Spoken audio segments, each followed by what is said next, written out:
जय हिंद दोस्तों, स्वागत है इस वीडियो में। अभी हम लोग क्लास 10th की मैथमेटिक्स देखने वाले हैं। क्लास 10th की मैथ में हमारा पहला चैप्टर है वास्तविक संख्याएं। पहला चैप्टर कौन सा है? वास्तविक संख्याएं। और वास्तविक संख्याएं में सबसे पहले हम लोग जानेंगे यूक्लिड विभाजन एल्गोरिदम के बारे में कि ये है क्या और इससे क्या निकाला जाता है। तो चलिए हम लोग आगे देखते हैं। देखिए, आप लोग ने पढ़ा होगा कि अगर किसी संख्या में भाग दिया जाता है, यानी ये जो बीच में होता है इसको क्या कहा जाता है? भाज्य। इसको भाज्य कहा जाता है ना। और जिससे भाग दिया जाता है इसको कहा जाता है भाजक। इसको भाजक कहा जाता है। और जो इधर प्राप्त होता है इसको कहते हैं भागफल। इसको क्या कहते हैं? भागफल। और जो नीचे बच जाता है उसको कहते हैं शेषफल। इसको क्या कहते हैं? शेषफल। शेषफल कहते हैं, है ना। जो बीच में होता है उसको कहते हैं भाज्य, और जो जिससे भाग दिया जाता है उसको कहते हैं भाजक। और जो इधर प्राप्त होता है उसको कहते हैं भागफल। और जो नीचे बच जाता है उसको क्या कहते हैं? शेषफल। इसे शेषफल। देखिए, भाज्य को ए से डिनोट करते हैं। भाज्य को किससे डिनोट करते हैं? ए से। और भाजक को बी से। भाजक को बी से। और भागफल को क्यू से। भागफल को क्यू से। और शेषफल को आर से डिनोट किया जाता है। ठीक है। यहाँ पे भाजक को किससे डिनोट करते हैं? बी से। भाज्य को ए से। भागफल को क्यू से। शेषफल को आर से। इसे डिनोट किया जाता है। और आप लोग ने एक फॉर्मूला पढ़ा होगा, भाज्य बराबर भाजक गुना भागफल प्लस शेष या शेषफल। ये फॉर्मूला आप लोग ने पढ़ा होगा। अब यहाँ देखेंगे कि भाज्य को हम किससे लिख सकते हैं? ए से। तो भाज्य की जगह क्या बैठा देंगे? ए बराबर भाजक को बी। भाजक की जगह बी गुना भागफल की जगह क्यू प्लस शेषफल की जगह आर। इतना बैठा सकते हैं। ए बराबर बी में क्यू से गुना करेंगे तो बी क्यू आएगा प्लस आर। ये हमारा फॉर्मूला निकला। ये हमारा क्या निकला? फॉर्मूला। और इस फॉर्मूला का नाम यूक्लिड विभाजन एल्गोरिदम है। यूक्लिड विभाजन एल्गोरिदम। इसी का दूसरा नाम भाग लेमा है। इसे भाग लेमा भी कह सकते हैं। ये जो फार्मूला हमारा निकला ए बराबर बी क्यू प्लस आर, इस फार्मूला का नाम क्या है? यूक्लिड विभाजन एल्गोरिदम या भाग लेमा विधि इसका नाम है। अब पूछा जाएगा कि यूक्लिड विभाजन एल्गोरिदम या भाग लेमा से क्या निकाला जाता है? ये दोनों विधि से क्या निकाला जाता है? तो इससे निकाला जाता है मसा। इससे क्या निकाला जाता है? मसा। और मसा जो बी के जगह पे संख्या आएगा वही हमारा क्या कहलाएगा? मसा कहलाएगा। बी के जगह पे आने वाली संख्या क्या कहलाएगा? मसा। और मसा को इंग्लिश में कहते हैं HCF।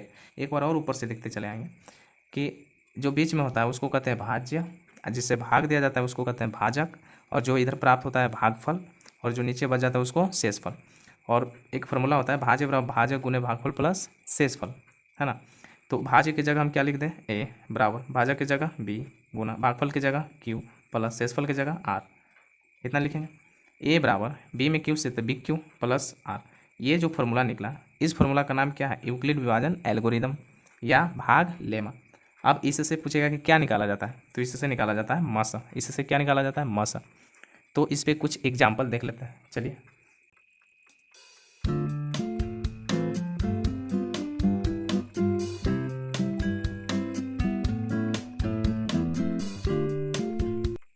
हमारा पहला एग्जाम्पल है 15 और 40 का मसा निकालना है। और किस विधि से? यूक्लिड विभाजन से। यूक्लिड विभाजन से हमें क्या निकालना है? मसा निकालना है।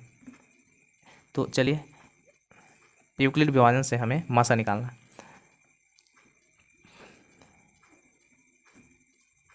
मसा निकालना है। सबसे पहले हमें क्या करना होगा इसमें कि जो बड़ा होगा उसे ए मानेंगे और जो छोटा होगा उसको बी मानेंगे। तो 15 और 40 में बड़ा कौन है? 40 है ना। और छोटा कौन है? 15 है। तो जो बड़ा है उसको ए मान लेंगे। ए बराबर 40। ए बराबर कितना? 40। और बी मान लेंगे छोटा वाला को। बी बराबर 15। बी बराबर कितना मान लिए? 15। अब हमें ये फार्मूला लिखना है। ए बराबर बी क्यू प्लस आर। ए बराबर बी क्यू प्लस आर। अब ए की जगह हम क्या रख सकते हैं? 40। ए का मान है कितना? 40 है। ए की जगह 40 बराबर बी की जगह 15। क्यू और आर हमें पता करना है। कैसे पता करते हैं? तो 15 से हम भाग देंगे 40 में, 15 दूना 30, बचेगा कितना 10। यहाँ पे जो संख्या आएगा ना इससे कर देंगे गुना, और जो नीचे आएगा उसको कर देंगे जोड़। तो गुना में हम कितना लिख सकते हैं 2, और जोड़ में कितना लिख सकते हैं 10। कितना लिख सकते हैं? फिर से एक बार, ए की जगह हम 40 लिखें, बी की जगह 15। अब क्यू और आर हमें पता करना है, तो 15 से हम कितना में भाग देंगे 40 में। 15 से 40 में जब भाग दिया गया तो 2 बार में लगा, और बचा कितना 10। जो यहाँ पे प्राप्त होगा इससे हमें गुना कर देना होगा, और जो नीचे प्राप्त होगा उसको जोड़ देंगे।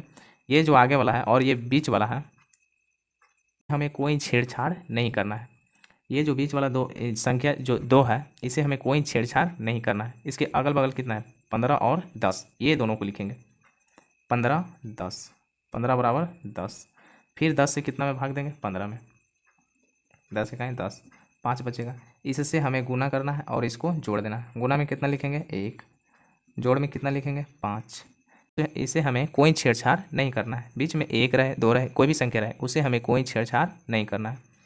तो बच गया ये 10 और 5, इधर 10 लिखेंगे बराबर ये 5। अब 5 से भाग देंगे 10 में, 5 दूना 10, यहाँ 0। इससे हमें गुना करना है, इसको क्या करना है जोड़। तो गुना में कितना लिखेंगे 2, जोड़ में कितना लिखेंगे 0।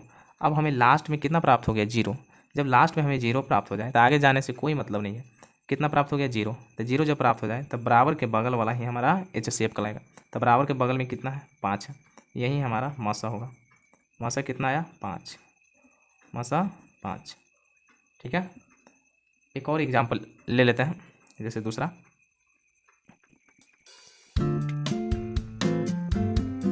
देखिए दूसरा एग्जाम्पल क्या है कि 135 और 225 का हमें HCF निकालना है, और किस विधि से? यूक्लिड विभाजन से। तो इसमें हमें क्या करना है, जो बड़ा वाला है उसे ए मानेंगे, बड़ा वाला को क्या मानेंगे ए। तो ए बराबर कितना 225, और छोटा वाला को बी बराबर कितना 135। अब हमें फार्मूला लिखना होगा, ए बराबर बी क्यू प्लस आर, ए बराबर बी क्यू प्लस आर। ए का मान कितना है 225 है, बराबर बी का मान कितना है 135 है। अब हमें क्यू और आर हमें लिखना है, तो 135 से भाग देंगे 225 में, 135 से 225 में भाग देंगे, एक बार में लगेगा है ना, कितना 90। इससे हमें गुना करना होगा, इसको जोड़ देना है, गुना में 1 अब प्लस में कितना 90। ठीक है, अब हमें बीच वाले को कोई छेड़छाड़ नहीं करना है, जो यहाँ पे आएगा संख्या उसे हमें कोई छेड़छाड़ नहीं करना है। तो बच गया ये दोनों 135 और 90। 135 यहाँ लिखेंगे और यहाँ 90 लेंगे, और 90 से फिर भाग दीजिए कितना में 135 में, 90 का 90 बचेगा 45 है ना। तो जो यहाँ पे आता है उससे हमें क्या करना है गुना, और यहाँ पे जो आएगा उसको जोड़। तो गुना में 1 और जोड़ में कितना 45, फिर बीच वाले को छोड़ दीजिए। अब हमें लिखना है 90 और 45, 90 बराबर 45, 45 से भाग दीजिए 90 में, 45 दूना 90, लास्ट में कितना बचा 0। इससे हमें गुना करना है, इसको जोड़ देना, गुना 2 प्लस 0। जब 0 हमें यहाँ पे प्राप्त हो जाता है, लास्ट में जब 0 प्राप्त हो गया तो ये बराबर के बगल वाला क्या कहलाएगा HCF। तो HCF हमारा कितना निकला 45, HCF 45 निकला, यही हमारा क्या कहलाएगा HCF कहलाएगा। अब आप किसी भी संख्या को लेकर यूक्लिड विभाजन एल्गोरिदम से मसा निकाल सकते हैं। इस वीडियो में इतना ही, तब तक के लिए जय हिंद।